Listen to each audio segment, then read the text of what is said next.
Talk, ladies and gentlemen. Today is June the 4th, 2019. We're back to another pay-per-view, another video. Ladies and gentlemen, your pay-per-view's champion is still going to be the champion after Super Showdown because we're not making a pay-per-view bet for that show because it's not really a show that everybody really want to watch. So first things first, let's talk about Monday Night Raw because Monday Night Raw had some good things with Bray Wyatt, with Brock Lesnar, the 24/7 title. That got changed hands one time. What else we got? We have a new United States champion. Maybe you guys already know who that was because what happened to Rey Mysterio. But we will get to those things soon. So, ladies and gentlemen, start off Monday Night Raw. We had Roman Reigns coming out, and he wants to talk. But Shane McMahon came out and talked about how many times. It's getting really annoying that we had to hear Shane McMahon saying, I want to beat Roman at Super Showdown when he's not going to beat him.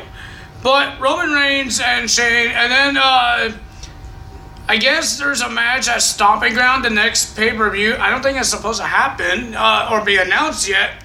Because I went on the internet and see if there's a match got announced, and it's not announced. But it was announced when Roman Reigns said it, and then they took it right off. Don't know why.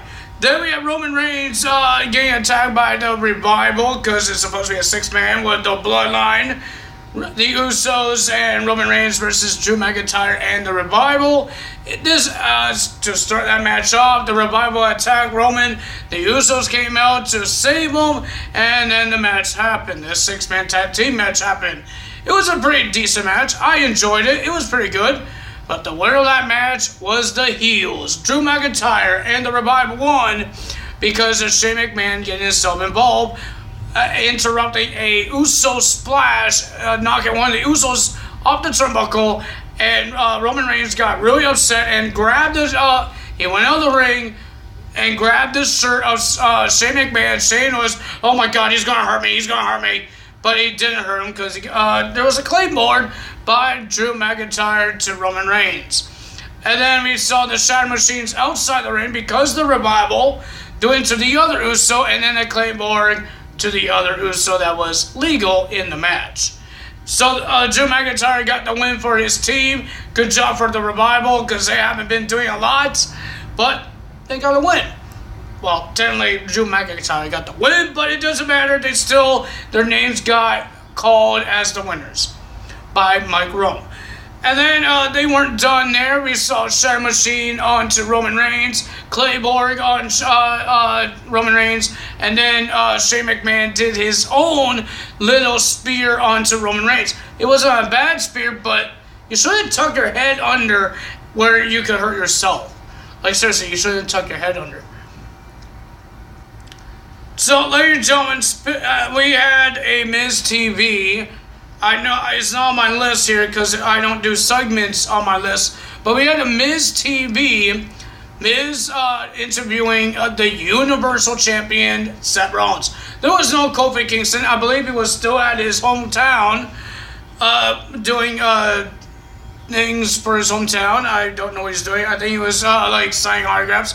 But there was no Kofi Kingston, but there was Seth Rollins, and he wants Brock Lesnar to cash in on him.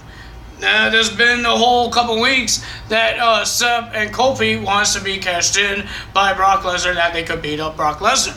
But Brock Lesnar showed up. He came out of a limo, and they were about to walk to the ring, to the ramp or the arena, and they said no. So they went to the other way. That him and Paul Heyman went to the other way to their locker room. And Seth Rollins was upset. Then we have the Lucha House Party supposed to be in the tag team match. I wrote Lucha House Party versus nobody because Lars Sullivan came out and tried to ruin it and attack the Lucha House Party. He had the upper hand until I think it was Kalisto hit the first drop kick, and then Graham Metalik, then Lindsay Dorado, then a triple drop kick, knocking Lars Sullivan out of the ring. Well, ladies and gentlemen, let's talk about one thing here. And if you guys didn't read off Twitter or Instagram that Paul Heyman says Brock Lesnar is going to cash in his Money in the Bank. Seth Rollins came out and he wants Brock Lesnar to cash in. Baron Corbin came out and talking about the retirement of Kurt Angle, blah blah blah blah, and they fought. And the end of days to Seth Rollins, and then Brock Lesnar comes out, beat the living hell of Seth Rollins with a chair, with a F5, with a low blow, with everything this guy could. Seth Rollins' back was bloody. It wasn't bloody, but there was blood because of the chair. Paul Heyman's keep on asking Brock, should we cash in now? And he said no, and he's doing more problems, doing more damage, I meant. He's doing German suplexes. He was destroying Seth Rollins. And then Paul Heyman says, I promised them, I guess he promised them, the fans, that you will cash in your Money in the Bank tonight. But he said Friday. He wants to cash in his Money in the Bank on Friday. And ladies and gentlemen, Seth Rollins was stretchered out of the arena with medics and into the ambulance. And his new girlfriend, I guess I'm allowed saying that because, ladies and gentlemen, they already announced it on Instagram and on Facebook, on things like that, and they even made fun of it with Sami Zayn last week. But Becky Lynch was there to support Seth Rollins. She went with him in the ambulance to the hospital. Well, this was before that whole thing happened. We had Charlotte Flair versus Lacey Evans, but we had this segment with Becky Lynch getting angry and more angry because people just want to knock her down. Lacey Evans came out, said a whole bunch of words that I don't really care about. She's saying, you're not Becky 2 belts because of me. That's how Charlotte Flair won the title, the SmackDown Women's title. And then Charlotte Flair came out, and they made fun of Charlotte Flair because she says she's a 9-time, and they said, where's your title now? She says, I don't have my title, and then Lacey Evans says, you're going to get educated with the women's rights. I think a lot of people seen this, but that was a really weak women's right onto Charlotte. She did like a little slow motion woman's right into Charlotte Flair, and Flair didn't get knocked out. Mostly everybody gets knocked out with the women's rights. I think it was supposed to be a fist, not her forearm, and the match happened. I guess it was supposed to be a match happening. So we had Charlotte Flair versus Lacey Evans. Oh my God, it was horrible. It totally felt like they didn't know what they were doing, or they actually want to fight each other. And then it got ended because of disqualification, because of Becky pulling out Charlotte Flair and did her man's slam thingy, her new finisher onto Lacey Evans. Then we had an arm wrestling match between Braun Strowman and Bobby Lashley. Of course, you had to have somebody cheating. Lashley slapped Braun Strowman in the face. He got angry. He flipped the table over. So they restarted it, and then I guess somebody has sweaty hands. Lashley's hand slipped, and then they had chalk, and they put a whole bunch of chalk on their hands, and Braun Strowman won the arm wrestling match. And then Lashley flicked flat salt chalk into the face of Braun Strowman and did a running power slam onto Braun Strowman because they're supposed to fight at Super Showdown.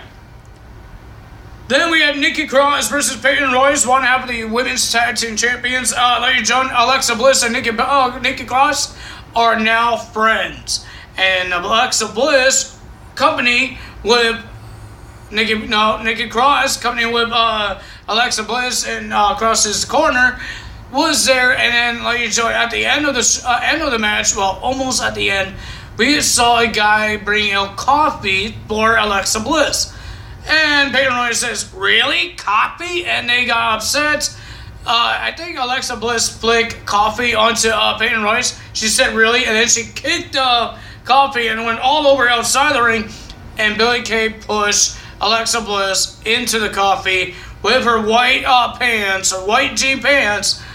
You can't really, it's hard to get rid of the stains in the white pants. And Nikki Cross got the win by doing her neck breaker off the ropes. And ladies and gentlemen, Alexa Bliss was upset. Dropkicked Billy Kay and did a DDT. She wanted more. She wanted to fight more, but Nikki Cross says no. We won. And Alexa Bliss says, okay, we won. And Nikki Cross being weirdo and checking out the coffee stain on Alexa Bliss's pants. Stop being weirdo. So that happened. I wonder, those two going to be a tag team, and is Alexa Bliss a face now? Is she good? Because everybody cheered. I think everybody already cheers for her, no matter what. Then, ladies and gentlemen, we have our main event, Ricochet versus Cesaro. Awesome match. I enjoy watching these guys, but I hope it's not a long rivalry. But, ladies and gentlemen, the winner of that match was Ricochet. It was an awesome match. And then Cesaro wasn't done. He attacked Ricochet after the match, and then he grabbed trying to grab a ladder. He said, I don't want that ladder. So he grabbed a table, and on the table was R-Truth, the 24/7 champion. And then Cedric Alexander took everybody out. Everybody came back outside the ring. And then they got attacked by Cedric Alexander. Drake Maverick came in and says, now it's on you and me. Until Carmella came and super kicked Drake Maverick in the face. And R-Truth runs again with that 24/7 title. Speaking of the 24/7 title, R-Truth didn't lose that title on their YouTube channel. If you guys didn't watch it, they were trying to play golf. R-Truth and Carmella was about to play golf until Jinder Mahal came to the golf course and pinned Truth. And then Carmella distracted Jinder Mahal, and Truth regained the title again, and he was getting dragged on the golf cart. Pretty cool. It was funny. I enjoyed it. I enjoyed that. It was funny. It's funny. I like this 24/7 title. It looks ugly, but the concept of it, the real reason of it, to have fun, is funny. I enjoy it. But ladies and gentlemen, speaking of Super Showdown, we had The Undertaker coming out, saying a whole bunch of words to end the show. He doesn't want the family Goldberg. He wants the undefeated Goldberg, because if he doesn't, he's going to rest in peace. We had Triple H and Randy Orton dissing each other, or roasting each other, whatever you want to call it. They're roasting each other, talking about their manhoods, things like that. And Bray Wyatt had his own little gym, and his little friend, Husky the Pig. I think it was Husky the Pig. But ladies and gentlemen, and then he had this devil puppet of Vince McMahon coming out, and he was going to fire Husky the Pig, but Bray Wyatt says, I will train him. Yowie, yowie, wowie. I think that's how he said it. And ladies and gentlemen, he says, I will train him. We're going to go to our gym, and he sang this song. Even Vince McMahon was dancing to it. I believe the bunny was, and the little witch puppet thingy was as well, and that happened there too. I guess we might have a tag team partner. Will that puppet turn into a real life person? I don't know. What else happening here? What else is happening? I don't know what else is happening. Nothing got changed for Super Showdown. The Universal title match is still going on with Baron Corbin and Seth Rollins. Anything else? I don't think there's anything else. So, ladies and gentlemen, if you guys enjoyed this video, I do want to... I don't know what I was trying to say there. But, ladies and gentlemen, if you guys enjoyed this video, hit the like button, leave a comment below, hit that subscribe button, hit that notification bell, and I will see you guys tomorrow for SmackDown Live results. Goldberg is supposed to be on SmackDown Live talking about The Undertaker, what he said. Ladies and gentlemen, that's it. And, ladies and gentlemen, I hope you guys enjoyed it. I will see you guys tomorrow. That's all for me. Tyler is out. Bye-bye.